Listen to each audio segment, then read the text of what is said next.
श्री संत सद्गुरू बाळूमामा प्रसन्न. नमस्कार श्रोते हो. आज आपण श्रवण करत आहात बाळूमामांचा संदेश.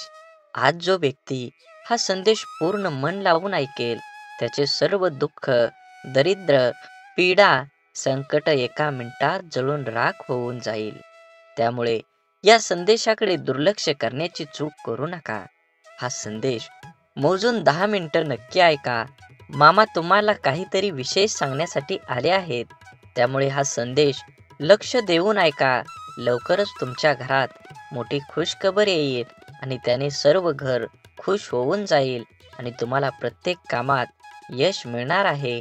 म्हणून येणाऱ्या ह्या सणासुदीच्या काळात दिवसभर काम करून आल्यानंतर ह्या घरामध्ये आनंदी जीवन जगण्यासाठी तुम्ही हा संदेश नक्की उघडून पूर्ण बघा.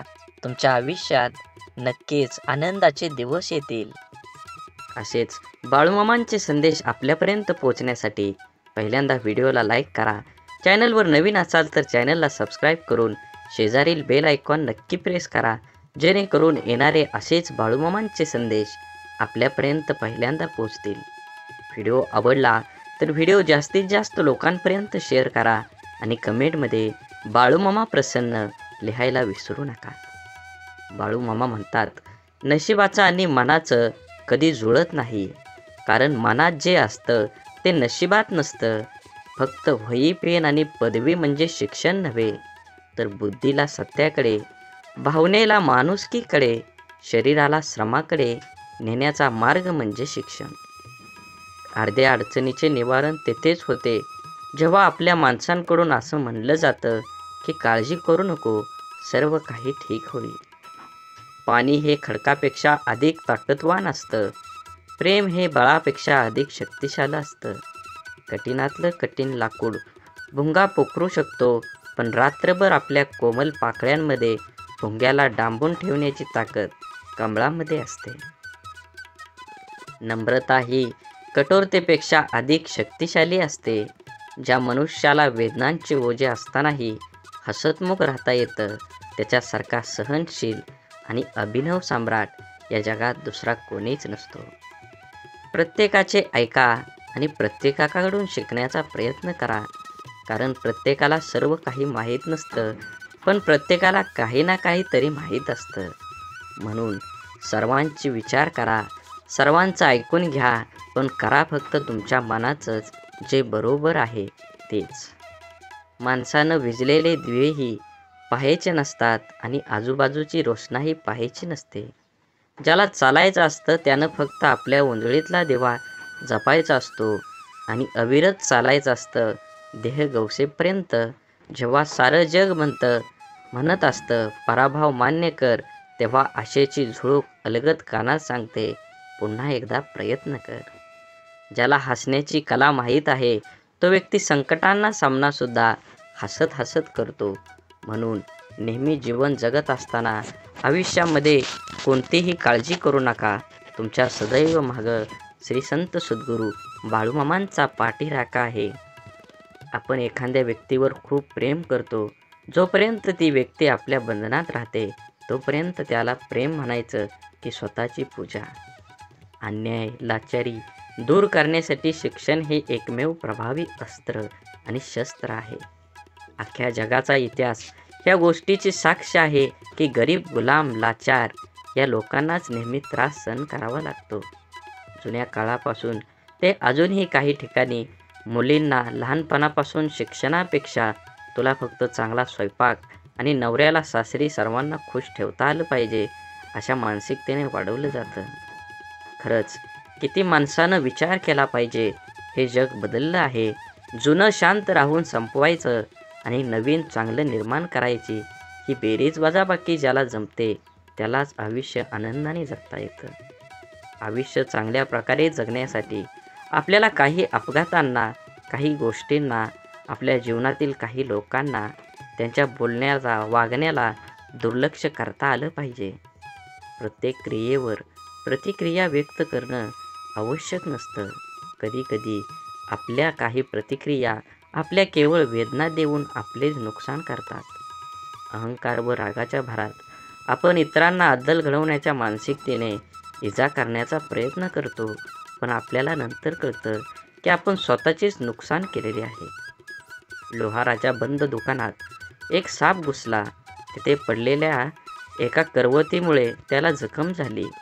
सापानं मागं वळून आपली पूर्ण ताकदीने करवतीला चावण्याचा प्रयत्न केला. सापाच्या तोंडातून रक्त वाहू लागलं.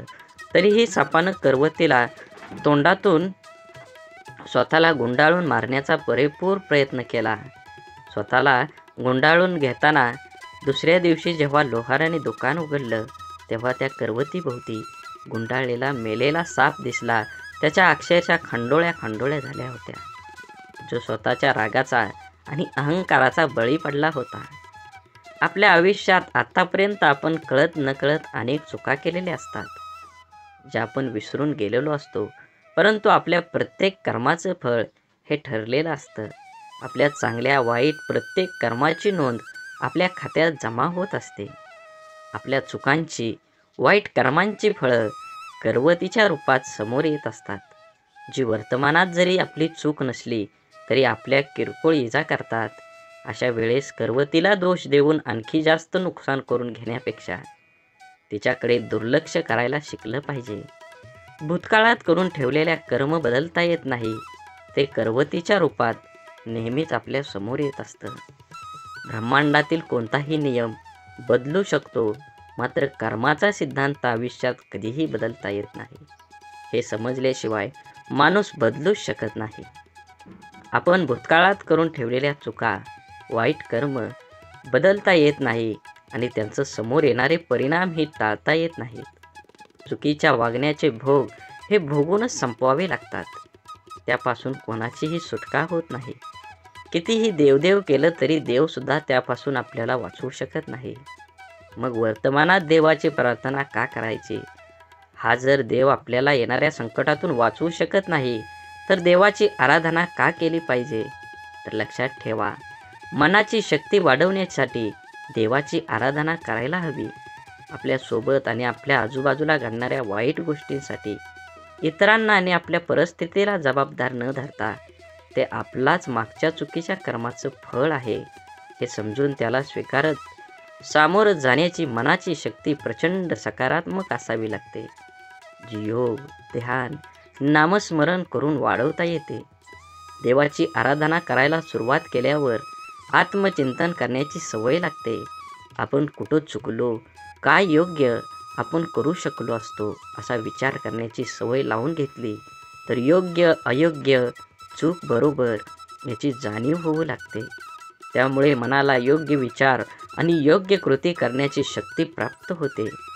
ज्या योगे नवीन चुका, वाईट कर्म आपल्या हातून घडण्याची शक्यता कमी होत जाते. आपल्याला कर्माच्या खात्यातील वाईट कर्माचे गाठोडं आणखी मोठं न होता हलकं होत जातं. होऊन गेलेल्या चुकांसाठी देवाकडे माफी मागून समोर आलेली शिक्षा कुठलीही तक्रार न करता भोगून संपवायची आणि वर्तमानात त्या चुका न करता नवीन चांगलं कर्म करत राहिल्याने पुढे येणारी आपली वेळ, भविष्यकाळ सोपा, सुखकर करण्याची संधी देवाची आराधना केल्याने मिळते. लोकांच्या तोंडाला कोण कुलूप घालणार? ते उघडच असतं. लोक अपयशी लोकांवर हसतात आणि यशस्वी लोकांवर जळतात. आपण करत असलेल्या कामाबद्दल, आपल्या स्वभावाबद्दल, आपलं राहणीमान, वागण्याविषयी आपल्या जवळचे ओळखीचे लोक, सहकारी, शेजारी, नातेवाईक हे आपल्याविषयी काहीतरी चांगलं वाईट मत बनवित असतात. परंतु या गोष्टी आपल्या समोर न बोलता आपल्या गैरहजेरीत, आपल्या पाठीमागं आपापसात ते बोलत असतात. कारण या जगात फार कमी व्यक्ती असतात जे आपल्या तोंडावर समोर बोलण्याची हिंमत ठेवतात. आपल्या चुका, आपली प्रगती या लोकांच्या मनात सलत असते. मनातल्या मनात गोष्टी कोणाजवळ तरी व्यक्त करण्यासाठी हे लोक आपल्या जवळच्या एखाद्या व्यक्तीला शोधत असतात. त्या जवळच्या व्यक्तीजवळ सर्व शोध व्यक्त केल्यानंतर कधीतरी संधी बघून ती व्यक्ती आपल्याला सांगते, आमका असं म्हणाला, तो तसं म्हणाला, हा तुझ्याबद्दल असं बोलत होता. काय बोलला हे मिरची मसाला लावून सांगण्याची त्यांच्यात हिंमत असते. पण कोण बोलला हे सांगण्याची त्यांच्यात हिंमत नसते. कारण त्यांच्या बोलण्यात किती प्रामाणिकपणा आहे हे त्यांना माहीत असतं. त्यामुळे पाठीमागं बोलणाऱ्यांकडे लक्ष न देता इतरांचं नाव पुढे करून आपल्याला 4 गोष्टी शिकवणाऱ्यांवर विश्वास न ठेवता आपलं आयुष्य चांगल्या पद्धतीनं जगत राहावे. वेळ ही अशी गोष्ट आहे जिचा आदर फक्त हुशार लोक करतात आणि आयुष्यात यशस्वी होऊन आनंदाने जीवन जगतात. आपण एखाद्या गोष्टीला जोपर्यंत प्राधान्य देत नाही तोपर्यंत ती गोष्ट करू शकत नाही. त्या गोष्टीत आपल्याला अपेक्षित असणारे यश मिळवू शकत नाही. खूप उत्साहाने आपण जिम लावतो. सुरुवातीचे 1-2 दिवस खूप उत्साहाने उठतो. नंतर मात्र रात्री झोपताना ठरवणार, उद्या काहीही झालं तरी सकाळी लवकर उठणार. सकाळ झाली की आजचा दिवस नको, उद्यापासून नक्की असं स्वतःला सांगणार आणि रोज उद्या म्हणत कितीतरी दिवस आपण वाया घालवतो. पण जिमऐवजी जर आपल्याला एखाद्या महत्त्वाच्या कामासाठी लवकर बाहेरगावी जायचं असेल किंवा आपली एखादी परीक्षा असेल, पेपर असतील, सहलीला फिरायला कुठंतरी बाहेर जायचं असेल, तर रात्री काहीच न ठरवता आपल्याला सकाळी लवकर जाग होते. तेव्हा आपण आज नको उद्या असं स्वतःला म्हणत नाही. कारण त्या गोष्टीची जाणीव, महत्त्व, परिणाम आपल्याला माहीत असतात. आयुष्यात यश मिळवायचे असेल, आनंदी यशस्वी आयुष्य जगायचं असेल तर सर्वप्रथम स्वतःला एक सवय लावायला हवी. ती म्हणजे सकाळी लवकर उठणं. सकाळी लवकर उठण्याचे फायदे, महत्त्व जाणून घेतलं तरच आपण सकाळी लवकर उठू शकतो आणि हेही रात्री झोपायला कितीही उशीर झाला तरी. हेल हेराल्ड नावाचे एक जगप्रसिद्ध व्यक्तिमत्व आहे. अब्जोपती हेल महामंदीत नुकसान झालेल्या कर्जबाजारी झालेले होते, पण ते हार मानणारे नव्हते. त्यातून बाहेर पडण्यासाठी त्यांनी एका मित्राचा सल्ला घेतला आणि हेल सांगतात त्याचं आयुष्यच बदलून गेलं. त्याच्या मित्राने त्याला सकाळी 4 वाजता उठण्याचा सल्ला दिला होता आणि त्याने तो दृढ निश्चयाने अंमलातही आणला होता. म्हणून सकाळी उठण्याचे अनेक फायदे आहेत, फक्त तुम्ही त्या वेळेचा फायदा करून घेतला पाहिजे. अख्ख्या जगाचा इतिहास या गोष्टींची साक्ष आहे की गरीब, गुलाम, लाचार या लोकांनाच नेहमी त्रास सहन करावा लागतो. जुन्या काळापासून ते अजूनही काही ठिकाणी काही माणसं त्रास देत असतात. हेच तुमचा स्वाभिमान जपून धाडसपणे, आत्मसमाधानाने तुमचं जीवन जगलं पाहिजे. आयुष्य चांगल्या प्रकारे जगण्यासाठी आपल्याला काही अपघातांना, काही गोष्टींना, आपल्या जीवनातील काही लोकांना, त्यांचा बोलण्याचा, वागण्याकडे दुर्लक्ष केलं पाहिजे. म्हणून भूतकाळात आपण काही करून ठेवलेल्या चुकांचा परिणाम आपल्याला भविष्य काळात नक्कीच कर्म फेडावं लागतं. पहाटेचा 1 तास स्वतःसाठी दिला तर दिवसभरातील 23 तासांचे युद्ध आपण सहज जिंकू शकतो. आभार व्यक्त केल्याने चांगल्या गोष्टी जीवनात आकर्षित होतात आणि टिकून राहतात. जीवनात मिळालेल्या प्रत्येक गोष्टीचे आभार व्यक्त केले पाहिजेत.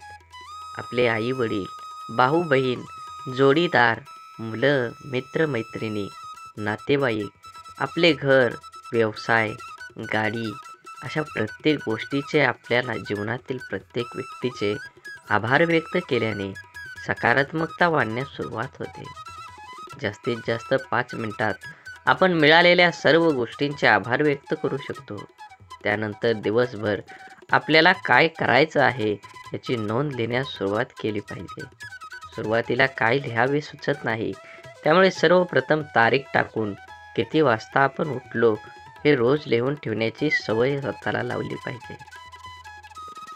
जमेल तसे दिवसभराचे नियोजन, महत्त्वाच्या कामांची यादी, खाण्याची, झोपण्याची वेळ निश्चित करून लिहून ठेवावी.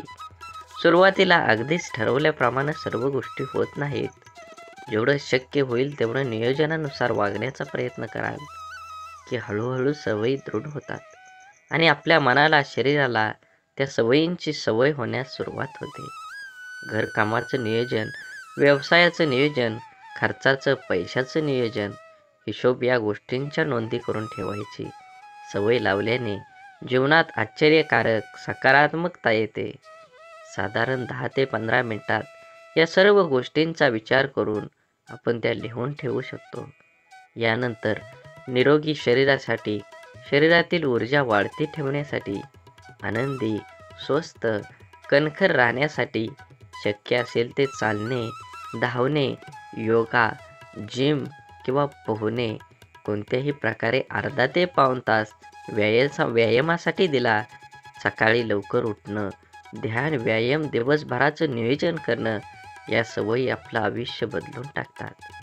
पहाटेचा 1 तास स्वतःसाठी या सर्व गोष्टींसाठी दिला तर राहिलेल्या 23 तासाचं युद्ध आपण अगदी सहज योग्य प्रकारे जिंकू शकतो. आपल्या भावनांचं गुलाम न बनता आपल्या भावनांवर विजय मिळवायचं सामर्थ्य आपल्याजवळच असायला हवं. आपल्या आयुष्याला रंग, रूप, चव देण्याचं काम हे आपल्या भावनांचं आहे. आपल्या आयुष्यातील प्रत्येक सुखदुःखात, यश अपयशात सर्वात महत्त्वाची भूमिका आपल्या भावनांची असते. एखाद्या कृतीवर, घटनेवर आपण जो विचार करतो, जी प्रतिक्रिया देतो, ती असते आपली भावना. एखाद्या गोष्टीबद्दल, व्यक्तीबद्दल आपल्याला काय वाटतं याचा विचार आपण भावनेच्या स्वरूपात व्यक्त करतो.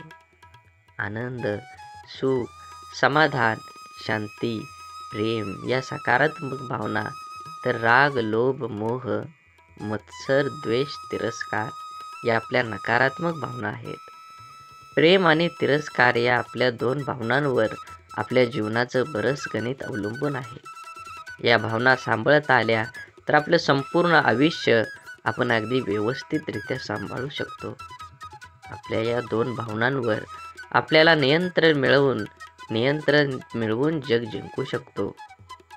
आपल्या भावना समजून घेणं, त्या कशा आणि का निर्माण होतात, ते निर्माण करणं आपल्या हातात आहे की इतर कोणाच्या हातात, या गोष्टी समजून घेतल्या तर आपलं जगणं सोपं आणि आपलं आयुष्य एकदम सुंदर होईल. आपल्या भावनांच्या आहारी जाऊन त्यांचे गुलाम न बनता आपल्या भावनांवर विजय मिळवायचं सामर्थ्य आपल्याजवळ असायला हवं. भावनांच्या आहारी जाणारे लोक व्यसनाधीन होतात. भावनांवर नियंत्रण मिळवणारे लोक जीवनात प्रत्येक क्षेत्रात यशस्वी होतात. स्वतःच्या मनात जे काही चालू आहे ते ओळखता येणं, ते स्वीकारता येणं, हे जर आपल्याला जमलं, आपल्या आतले जग जर आपण ओळखत असू तरच आपल्या भावनांचे स्वरूप आपल्या लक्षात येतं. प्रत्येक व्यक्तीचं स्वरूप आपल्या लक्षात येतं आणि प्रत्येक व्यक्तीच्या मनात भावनिक गोंधळ चालू असतो. जीवनातील अनेक निर्णय हे भावनेच्या भरात आपण घेत असतो आणि नंतर पश्चातापाचे क्षण वाट्याला येतात. जीवनातील पश्चातापाचे क्षण टाळण्यासाठी भावनेला बुद्धीची जोड असली पाहिजे. महाभारतातील कर्णाचं उदाहरण घेतलं तर ब्रह्मदेवाला माहीत होतं की कर्ण हा भावनिक आहे.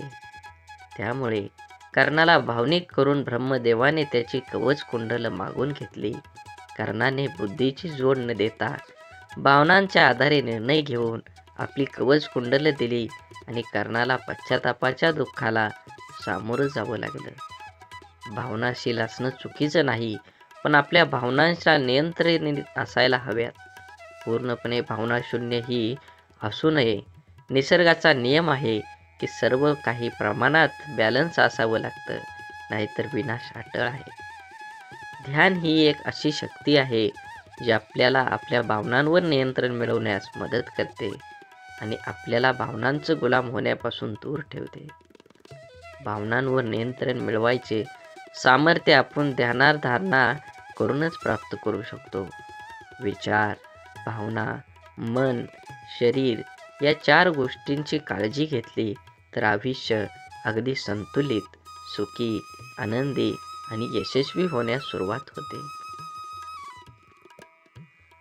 आनंदी, यशस्वी आयुष्य जगण्यासाठी विचार, भावना, मन आणि शरीर या आपल्या 4 गोष्टींना सावकाशपणे आणि पायरी पायरीने वळण लावणं म्हणजेच ध्यान करणं.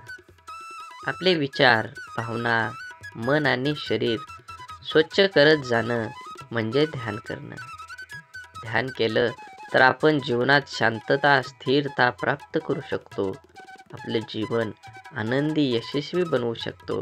हे सर्वांनाच माहीत आहे. तरीही आपण ध्यान करत नाही. कारण आपण ध्यान करायला सुरुवात केली की सुरुवातीला आहे त्यापेक्षा जास्त विचारांचा गोंधळ आपल्या मनात सुरू होतो. आपल्या जीवनातील अनेक गोष्टींपैकी, विचारांपैकी आपल्यासाठी योग्य असणाऱ्या गोष्टी आपण निवडतो आणि मग आपला सर्व काही सुरळीत चालू होतं. हे असंच चालू राहावं असं वाटत असतं, पण अचानक आपल्याकडून घडून गेलेल्या गोष्टींचं चुकीचे परिणाम समोर येतात आणि आपण गोंधळून जातो. सुरळीत चालू झालेल्या आयुष्यात परत एकदा अडथळा होतो. मग ध्यानाने काही फरक पडत नाही या निष्कर्षावर आपण पोचतो आणि ध्यान करायचा विचार सोडून देतो. ध्यानाबद्दल स्वामी विवेकानंद म्हणतात, ज्याप्रमाणे आपण वर्षानुवर्ष धूळ खात एखादे भांडे स्वच्छ करायला घेतल्यावर त्यातून पहिले गढूळ आणि घाणेरडे पाणीच बाहेर पडतं, त्या भांड्यावरची पूर्ण धूळ निघून गेल्यानंतरच स्वच्छ व निर्मळ पाणी येण्यास सुरुवात होते. त्याचप्रमाणे आपल्या अनेक जन्मांच्या चुकाची फळं साठलेली असतात. ती समोर यायला लागतात. त्याचा स्वीकार करणं ही आपल्या मनाच्या स्वच्छतेची पहिली पायरी आहे. जेव्हा त्या भांड्याप्रमाणे आपलं मन स्वच्छ, निर्मळ होण्यास सुरुवात होईल, तेव्हा सुरुवातीला आपल्याला खूप गोंधळ होईल, त्रास होईल. म्हणून जीवनात आनंद व्यक्त करायला शिका. ध्यान करायला सुरुवात करा. मनाला स्वच्छ, निर्मळ आणि शरीराला सशक्त, पिळदार बनवणं कठीण नक्कीच आहे, पण अशक्य मात्र अजिबात नाही. आपण जेव्हा ध्यानाला सुरुवात करतो, आपल्या वागण्यात, विचारात, खाण्यापिण्यात बदल होतो, तेव्हा या बदलाचा आपल्याला प्रचंड त्रास होतो.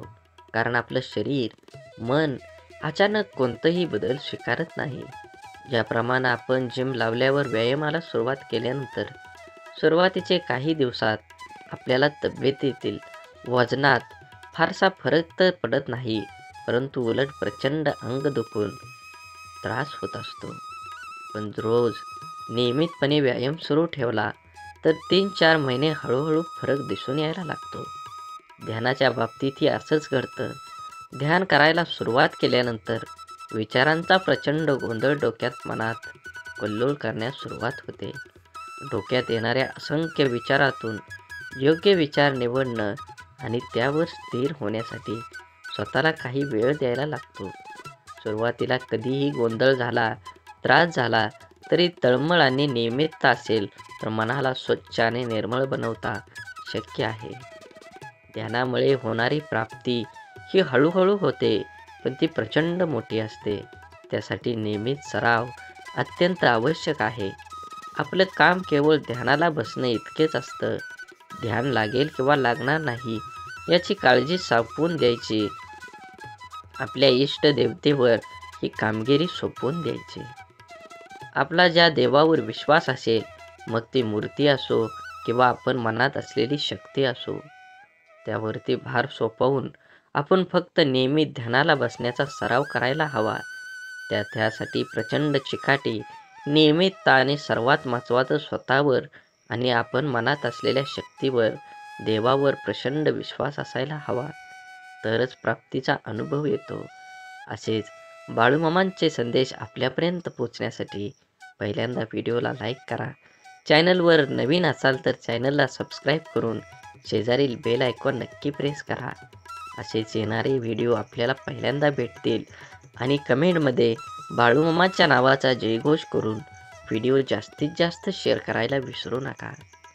मनाला स्वच्छ, निर्मळ आणि शरीराला सशक्त, पिळदार कठीण नक्कीच आहे.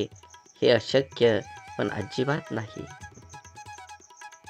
आपला हेतू प्रामाणिक आणि शुद्ध असेल तर एखाद्या कार्याच्या परिणामाचा जास्त विचार करण्याची गरज भासत नाही.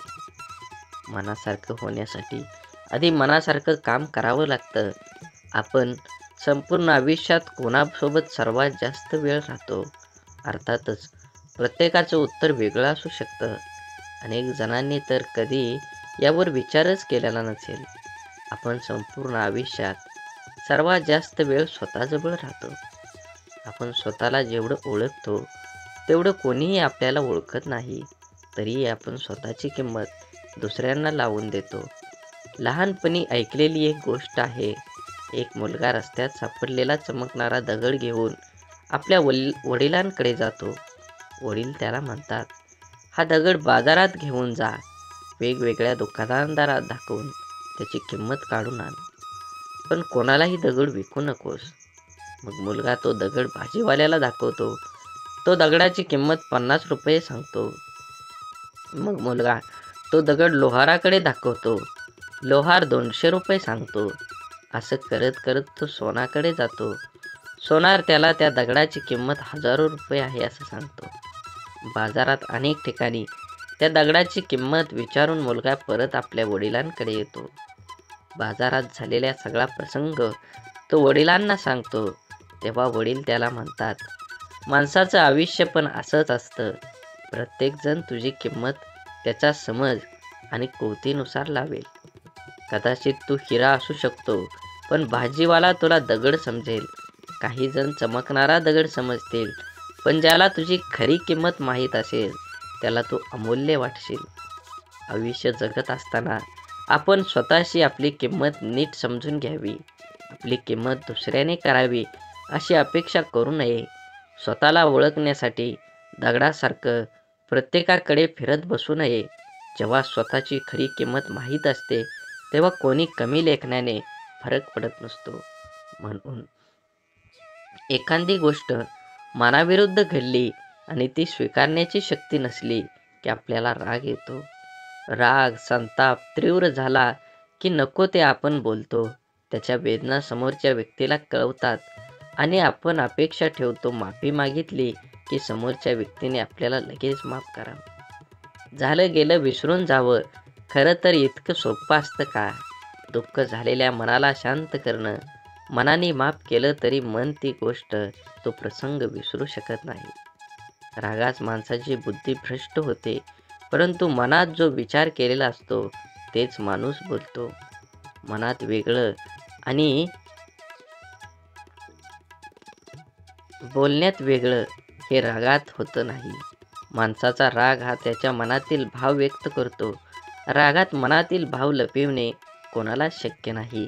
समोरच्या व्यक्तीच्या ठिकाणी आपण स्वतः असतो तर अशी कल्पना केली तर मनात कितीही मानसिक त्रास होतो त्याचा काहीही परिणाम आपण विचार करू शकतो. समोरची व्यक्ती परिस्थिती कशीही असो, आपल्याला राग येणं म्हणजे आपली मानसिक शक्ती कमी असणं. रागावर कंट्रोल करा.